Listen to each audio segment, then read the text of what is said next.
Arturia seems to be on a mission to make the MicroFreak the one synth to rule them all. And every time I think that they're definitely done updating it this time, they surprise me with another update, which is what they announced yesterday. An update that allows sample loading and semi-granular synthesis on the MicroFreak, and that will be free for all MicroFreak users once it releases, I believe, at the end of the month. Now, I do want to be clear, Arturia did give me early access to this, which is a perk, so keep that in mind going forward.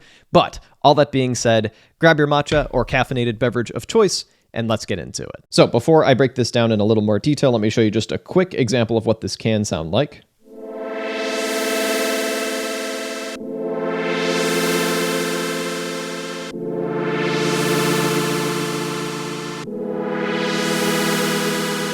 Or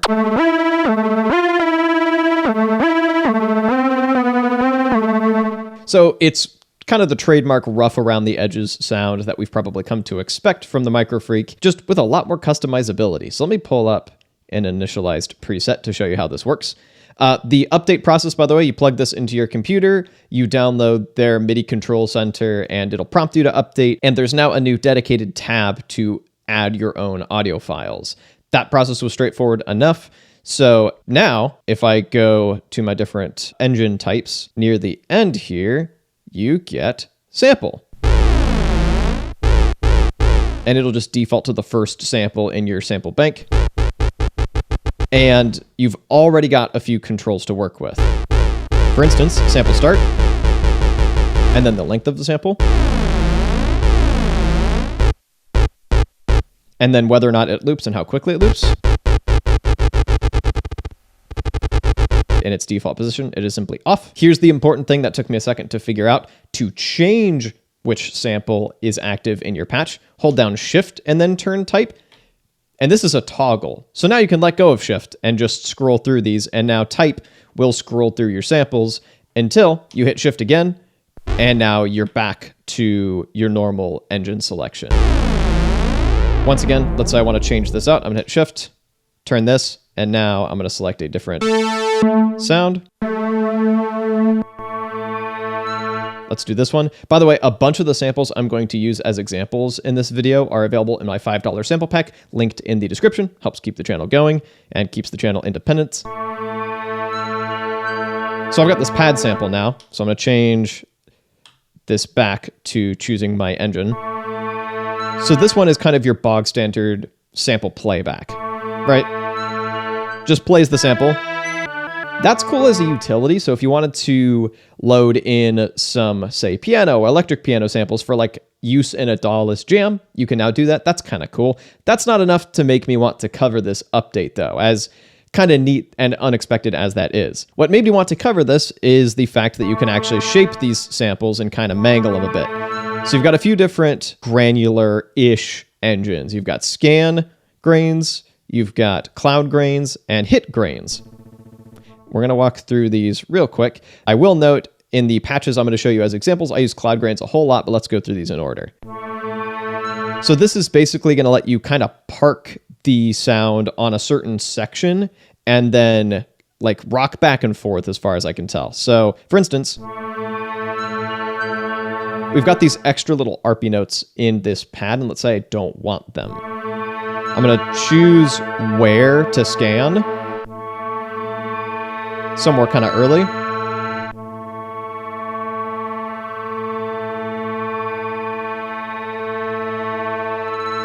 And now it's going to kind of repeat that section and then slowly move its way through the sound. You can choose the density.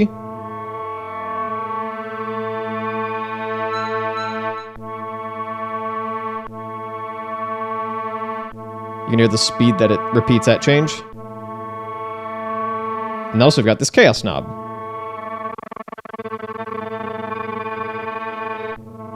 For some more kind of cutting in and out glitchiness.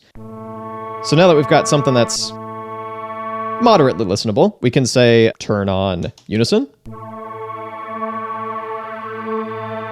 Maybe we engage the filter.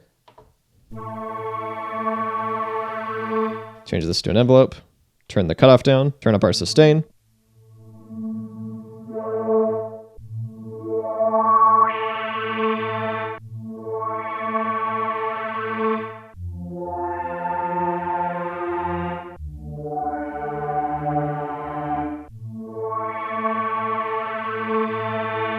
And hey, maybe that's not great, but it's definitely interesting. And I like that you're given enough stuff to make something that may or may not be listenable with a greater degree of control. But for now, let's get rid of the filter. And let's change our type to cloud grains. And this is, I think, a little more traditional kind of granular synthesis, or what I think when I hear granular synthesis. You choose your starting point.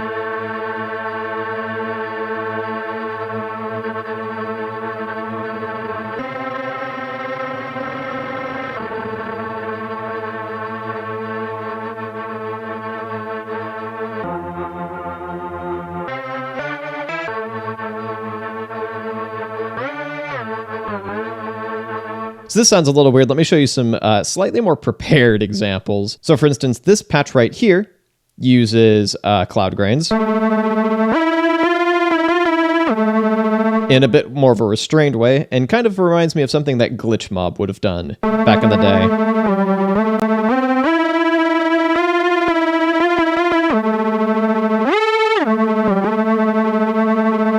And it's got this kind of muted chaos that I quite like.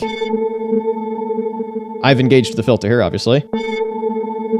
And then we've just got this kind of almost reverb / granular delay sound. So maybe if I play chords. Listen to that lovely little tail there.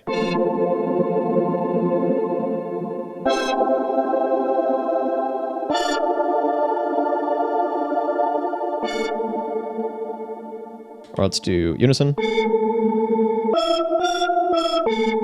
Sounds a little weirder in this example, but it definitely sounds like water. I should also note that for another direct comparison, in this case, I'm using scan grains for this kind of 808 sample. Here's what it sounds like originally.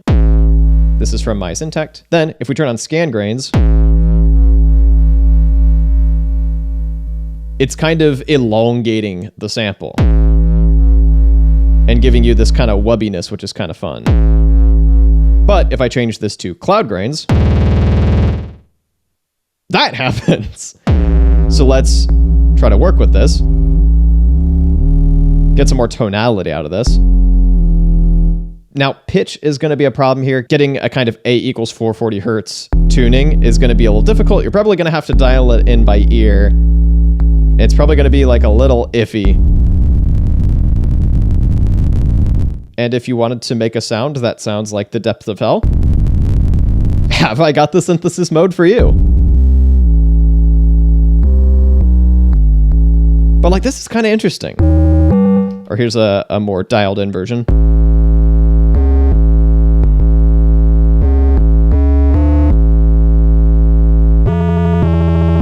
It kind of breaks as you move your way around the keyboard, but hopefully you see where I'm headed with this. Or before we leave the topic of pleasant sounding decays,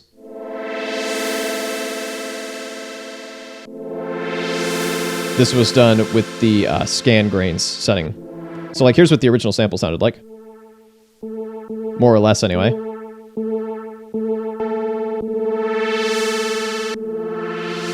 And then the filter kind of does the rest of the work.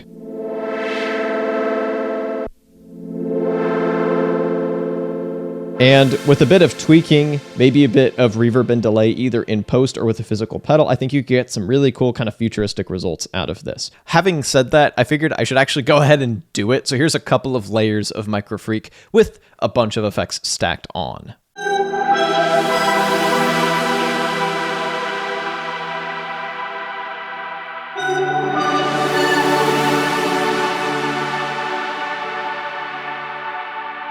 And once I recorded that, one thing led to another, and I don't know why I made this. It seemed important at the time.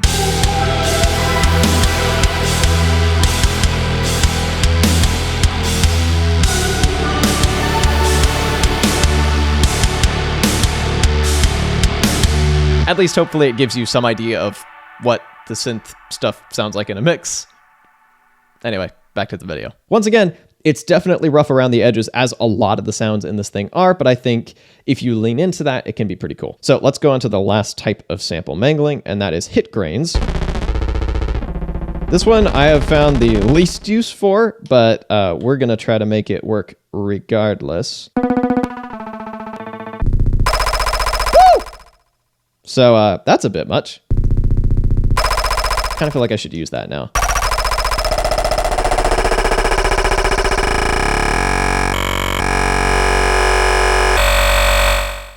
See, that's fun. This is like late 2000s excision.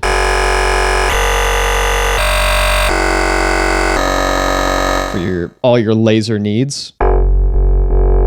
Oh, we could take this farther, couldn't we?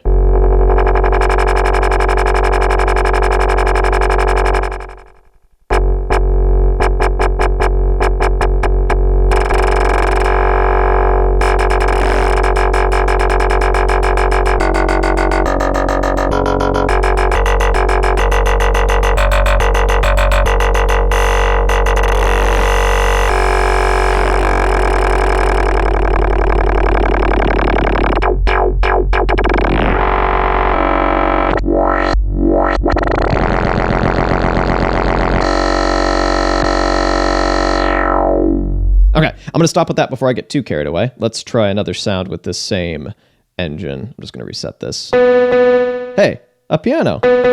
A normal sound in this economy? So let's choose our different starting point. See, maybe this isn't the engine for this. Maybe Cloud Grains gives us a better result. I just don't think the piano's the sound for this, actually. What about that cowbell?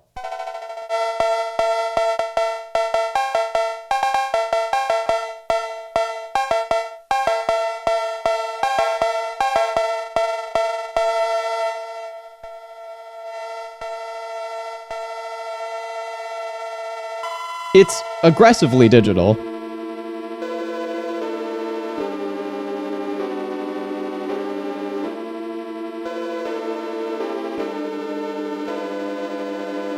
I think there's a beauty to that. I don't know. I think it's cool. Even if it's not really usable in an actual song. And of course, maybe we can send the LFO to one of these settings. So that's the firmware update. It's definitely going to be hit or miss, both depending on which sounds you load in and how you choose to manipulate them. And sometimes you're going to have unexpected things that work really well as happy accidents, or things that you thought might work that just don't. It's going to often give you these scratchy, maybe moderately unusable sounds, much like the wavetable update did. But I think this is cool, and I like that Arturia is pretty committed to continually updating this thing. And while I never recommend that you buy stuff based on hoped for firmware updates, because sometimes they never come, in this case, Arturia has been doing good stuff, and I appreciate that. So that's my pretty quick coverage of the firmware update. I had a very limited amount of time to make this, but I wanted to cover it because turning samples into synths is kind of my jam here on this channel. Speaking of, if you'd like a video on that on a different device, you can check out this video up over here. And if you'd like my coverage of the previous MicroFreak firmware update, you can check out this video down over here. Thank you so much for watching, and I'll be back with a new video in a little bit. I'm not going to play that. It's bad.